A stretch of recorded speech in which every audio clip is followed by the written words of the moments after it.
All right, good morning. We're going to get started. It's 11:02, and I think maybe one or two more people will stream in. Today we're going to talk about the DW compressor, a little bit about Spectrum, and we've got a little other news and information coming your way.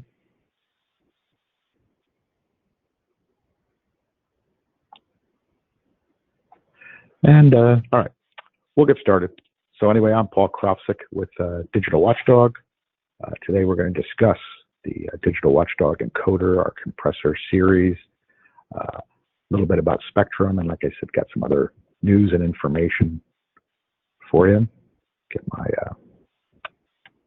setup started here, maybe.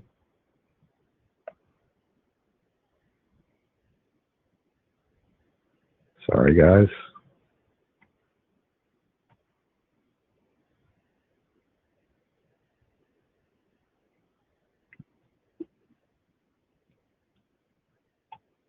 There we go. So the Digital Watchdog compressor is our universal HD over Coax encoder. So you can plug in the old analog cameras from a job, a PTZ camera, which we'll discuss a little bit about. Other manufacturers, HD over Coax cameras, you can do 16. It's got a true HD out, so you can use it for a local spot monitor if you want for those analog cameras. And it does recording at a full 30 frames a second if you need to. It is OnVIF Profile S. There is a rack mount option for it, so you can actually mount this in a rack. It's got the proper ears for it. And some of the other features on this guy is, of course, it's got up the coax control for supported HD over analog cameras. All right, you can actually dumb down and do some middle resolutions, including 720p. There's a lot of cameras. We even sold a few cameras that were 1,000-line resolution straight analog cameras. Very good looking pictures on them, and so it'll fully support those, along with your old cameras, you know, that were done with the 200-line, 300-line, 400-line cameras. So this will work basically with anything up to the 2 megapixel resolution. It'll, like I said, it'll handle PTZ cameras, and it's fully supported by Spectrum IPVMS. All right, our Spectrum VMS. It does have motion detection built into it, but because Spectrum has such great motion detection built in it, you really don't have to worry about it. Use the Spectrum motion detection. It does have the USB ports on the front for firmware upgrades and stuff like that. It will work with other VMSs, but we really tweak it for ours.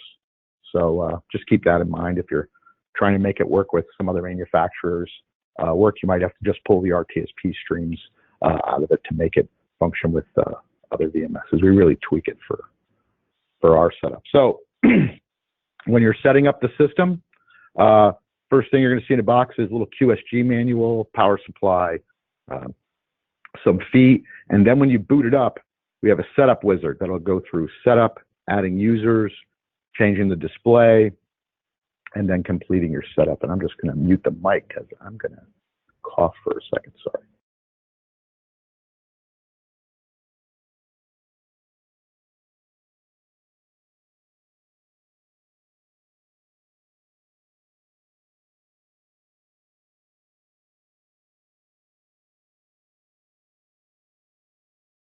Sorry, guys. Dry air or something. Just had to cough like crazy. Anyway, you won't get sick though. Nothing goes through the internet. So come on, there we go. All right. So when you first log into the machine, you're going to be faced with this blue login screen. You're going to type in admin, which is default password. I always tell you, change it to something a little more powerful. Okay. You know, a little better, less easy to hack password, very important.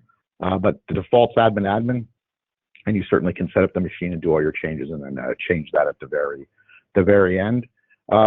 This one's a little hard to see, but you can support up to 1080p monitors on it. Obviously supports English, but it takes you through this easy installation wizard, much like our A1 Plus and IP Plus products. You also have this quick menu where you can go right mouse button click anywhere on the Encoder's main screen and bring up your PTZ control. There actually is audio on this. You can use it, like I said, for a spot monitor out, but the PTZ control is the most important because that'll allow you to program the cameras. You can go in there and, hit preset 95, and it'll bring up the programming areas for the cameras, which we've gone over a lot in other recorders. Go in and change backlight compensation, turn on wide dynamic range, turn on starlight. If it's a PTZ camera, of course, control the PTZ camera. And we also have this whole menuing system in here, very similar to our other products, slightly different layout and account. Matter of fact, I'm going to zoom it in here so it's a little easier to see there. You guys should be able to read that a little better. So you can adjust the date and time. Of course, always make sure that's right. You can add users. You can have it, of course, find your, I'm going to actually pause it right here. Going a little fast. So you can go over here and change the title, see if it's covert, if you have any audio tied to it. Okay, you can adjust the audio from there.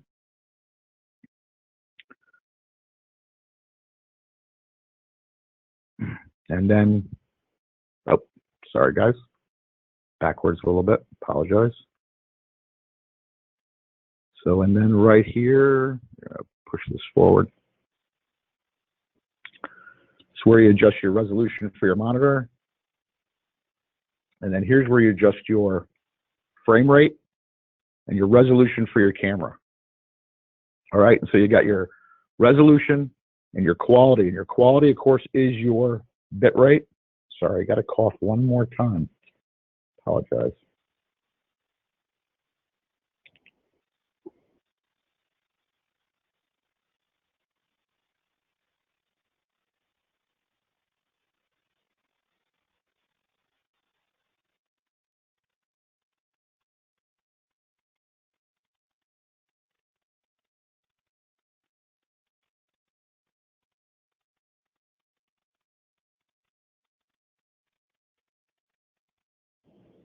And I'm back.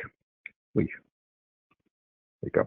So you can adjust your bit rate, your quality, and that will affect how, of course, how much hard drive space you use. There's also ability to have the system restart on a schedule, okay? Now, the only reason why you'd have it do that is, of course, if you have, I've always found if you had some problems with the wiring or the power, going to the cameras, and so you start getting a weak signal, and your encoder, your DVR, whatever your analog device is, starts acting a little squirrely, okay? Acting weird, maybe not recording right, screen's going blank, just something's going on with it that doesn't seem right. Because you're doing a retrofit, you sometimes don't have control over the quality of the cable, the power, whatever some of the other devices are. So you got to sometimes go look at that and say, hey, am I really getting 12 volts to the cameras? And am I getting 12 volts at, half an amp for standard cameras, 2 amps for a PTZ camera? What am I getting? And is that why I'm seeing weird stuff going on with my encoder or my DVR or whatever you got hooked up, and I got to reboot it, and that seems to fix it for a while. So you can set a scheduled reboot, but I say if you have to do this, you got to go look upstream from the system to make sure it's, there's no weird bad signals coming down. Just from 25 years of experience of dealing with a lot of analog gear, especially the old stuff. You can also set the alarm ins and outs on this, set it up for video loss detection. There's some notifications, so if you did want to get notification directly from the device, but Spectrum will send you all the notifications you really need. This is the networking setting, so you can, of course, set it for DHCP, static. Its default ports, because it's, again, tweaked for Spectrum, Spectrum will just find it and, pull it in as long as they're on the same network. So just keep that in mind.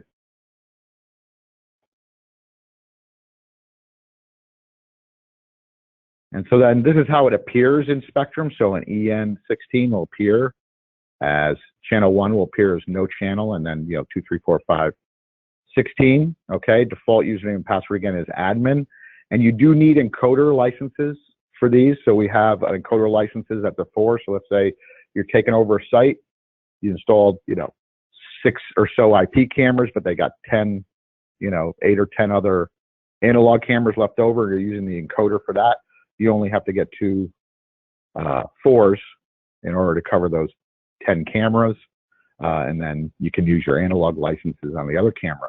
Now, if you did, let's say, have an odd number of cameras, our Spectrum servers, whether it's a Bolt, a Cube, PREC, and EREC, all come with some licenses built in it, and you can use professional licenses for the streams as well as the analog encoder license. The analog encoder license, though, are less costly if you have to go buy them. So just keep that in mind, that much less costly than if you were buying a IP license for another manufacturer's IP camera. So just keep that in mind. There's a way to balance a little bit of cost, but they are far less costly in their encoder license array than they are the professional IP licenses. That's what we call them. So you can also, though, pull one of these in. Again, this is another video. Pull one of these in that's not on the same network. So you can use our add device. So let's say the encoder was across a VPN or on the internet with a couple cameras on it or whatever, but it's not on the same network where it can't be automatically detected by Spectrum as an on-VIF device. So you can put its IP address or its DDNS name, because that compressor device has DDNS built into it. And we can go in, put its address. I'm just going to put a local address in here. Now you notice, oh, sorry guys. Play. I'm going to drag this forward, apologize. You can now choose your server when you go in and add a device, when you go to the add device option in Spectrum. So you don't have to go over here, right mouse button click on the server you want. You can just go to any server in the system as an admin, right mouse button click, choose add device, and then if you had 5 servers in the system, you can choose the server you want to tie it to. Okay, so you don't have to go to that particular server saying, do I want to tie it to this one, or this one? You can just pull it down from there and do it. I think it makes stuff a little easier. And again, you put the remote IP address, of course, it's login. If it has an oddball port on it that you're detecting on, you can go in and put that port information here on check default. You put it for some reason beyond port 9050, you put port 10,000 or something, it'll then go in and add it to the system. And away you go. So what it allows you to do is they're cost effective, allows you to go in, take some analog cameras or our HD analog cameras and bring them into Spectrum. Okay, so it becomes very, very cost effective. This particular model only works up to 2 megapixel cameras, and if you guys have been on some of my other broadcasts, you know we have 5 megapixel HD over analog cameras. I'm going to tell you a little bit about that in a couple minutes. Of course, I think most people on this call, if not, you can guys go back and look at some of our older webinars or talk to one of your sales reps and get a demonstration on HD Spectrum.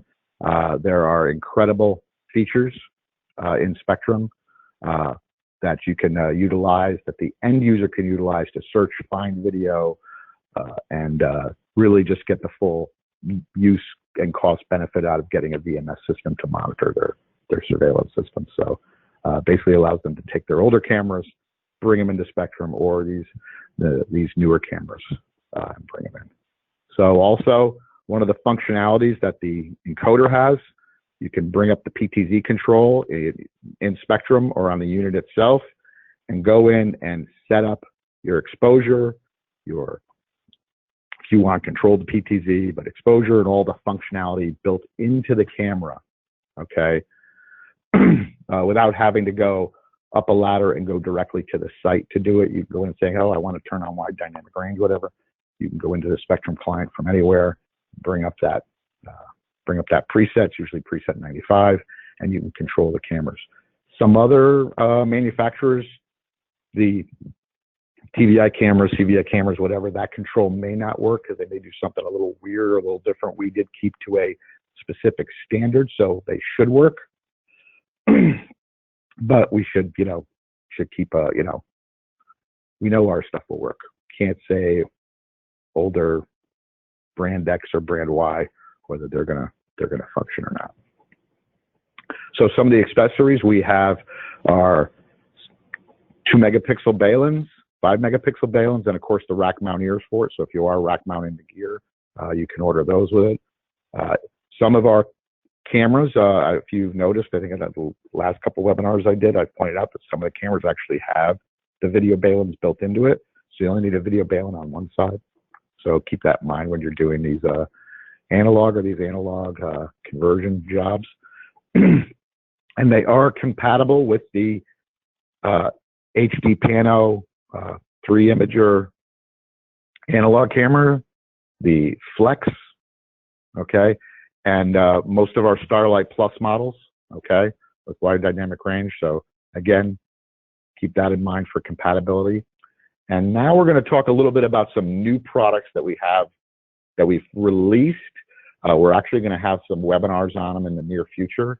So keep an eye on our website. We're going to have that stuff. And then the first one, of course, goes along the lines with using it on an encoder and some of the other HD stuff we talked about. So it's our Starlight Plus new 20x PTZ, small form factor, 4.7 to 94 millimeter Starlight Plus, so very good in the dark. Total of 320x zoom if you use the digital zoom. I've turned on digital zooms in PTZ cameras. I've never maxed them out. I've always said, okay, we're going to let it go to maximum 3x zoom just to give you a little extra reach, because if they're not mounted super solid, you'll then see if the camera's shaking. You'll actually see that's, so the cameras have to be mounted very solidly. Or on a non-vibrational thing, but they do. The digital zoom does help, but the optical zoom with this, and then using some of the tools in Spectrum, you'll be able to see on this. This of course works with our A1 Plus, stuff like that. And again, I say only 2 megapixel, but this is also very cost-effective 20x cameras. Now we're going to talk about some of the releases we have on our IP side. So we released our 20x 4K PTZ with a 6 to 180 millimeter and 1100 foot IR in it. And I've actually tested this on our older 2 megapixel camera, which had a 1300 foot IR, and it really works fantastically. When you go in, it zeroes in. It's really quite amazing when you put it on a building and something's far away and you zoom in out and you go like, I can really see what's going on in the dark over there. So keep that in mind. It actually has multiple IR emitters on it in order to do that. Okay, so some are for close range and some are for far away. And we released a 3 megapixel version, so a little wider view angle, 4.6, 36 optical zoom, but with the same IR in it. Okay, so depending on where you're mounting it, stuff like that, this one might be a better fit, and it's a little more cost effective. And the other thing we released is 5 megapixel, our megapixel camera, real low profile in a 2.8, a 4 millimeter, and a 6 millimeter view. We'll actually be doing a webinar on all these products coming up in July. So each of these products will have a separate webinar for it. So anyone you're interested in, by all means, please sign up for them. We'll have them posted probably in a few days. We have also a varifocal 2.7 to 13.5 millimeter ball camera. You can move it around, point it any direction yourself, and a 2.8 millimeter fixed one we've released. And then showing you this encoder, sometime near the end of August, we'll have a 4K version of this encoder because we've released all these 5 megapixel cameras. I'm sure some of you have talked to some of our sales rep, know we're going to release 4K AHD cameras, and so we wanted to make sure we had a 4K encoder. So very much the same setup. We'll of course go through it in a webinar, how to set the thing up, how to get it to talk to Spectrum, which should be pretty automatic. But it'll handle, of course, 16 HD analog cameras at 4K, at 5 megapixel, at 4 megapixel, at 2 megapixel, and of course, being able to dig in with your old, your old analog cameras, which I know you guys are, a lot of people are doing retrofits on and stuff like that. So the other thing is, let's talk a little bit about the DW website. And one of the things is, of course, is our support website. I mentioned this a lot. But what I want to do is, let's see if I can just go over here and find this page. So I wanted to find something that had some tech support on our website for the product we talked about today. And here it is. I typed in the model number, ENHD16, and it had PTZ setup. Okay, so this is for PTZ setup for non, AHD or older cameras that don't have the up to coax control. Okay, and you have to use an RS-485 connection, and it kind of explains to you how to get it done. So, setting up PTZ for legacy RS-485 cameras, of course, you need that 2 wires coming from the cameras. You're going to hook those up to the RS-485 connection on here, plus or minus. You do have to it's best to reboot the camera with it live on a device so you can see it. Now, whether that's a spot monitor or whatever, depending on how you're hooking it up, or before you do it, you power it off, power it on, you get that start menu. And this way you'll know the ID of the camera, the baud rate, and the parity. So, you've got your 9600 baud, 8 bits, 8, 1, and none, set your protocol, if it's Pelco, if it's this, if it's that, the protocol in it. And then you can set the settings over here under your PTZ setup.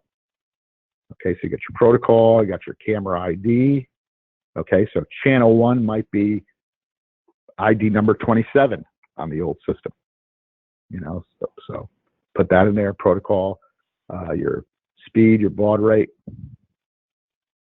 Okay, now if you are using some cameras and for some reason the unit's not identifying them, you can go in and force it and say, okay, is it a Hikvision? Is it this brand? Is it a Protocol C? You can go in and then save it like that for the up to coax control. But we actually have an article in here. Just wanted to check it out and see how it, see what we have for it. And we're always adding to this. So this was added actually, it looks like May 29th, 2020. So we're always adding to our tech support webpage. Gotta bring this back up here. Sorry, guys. All right, there we go. So that's our tech support page. Feel free to look at it. Most of our products, you go look, we've got our NDAA compliance in here. NDAA is the National Defense Initiative Act, and there are certain companies, Hikvision, Dahua, Huawei, a few others that are considered bad entities and bad companies because of their direct ties to the Chinese government, and so they're using that product aren't eligible on using federal government funds. We have a complete list of products, of course, on there that we have and support the NDAA and TAA. So take a look, make sure the products you're choosing are that, just in case there's any government dollars being thrown on it, because there are trillions of government dollars being used for various things now, and we don't want to fall foul of the federal government because we use something that may or may not be questionable. And the last thing, of course, is our website with our webinars in it. We're redesigning it a little bit so you can play back the other ones easier. But we have Starlight over coax, HD camera configuration, our different system design ones, all of our video analytics, including we did one last night that was fantastic. I mean, it was at 7 o'clock at night. I mean, we'll be posting it in a little while. And this stuff was really cool. I can't remember the name of the company now. What was the name of the company? Hold on. Is it here? Hold on. What's the name of that? I can't remember the name of the company now. Terrible. Bad memory. Anyway, want to thank you guys. Are there any questions for me about HD over coax?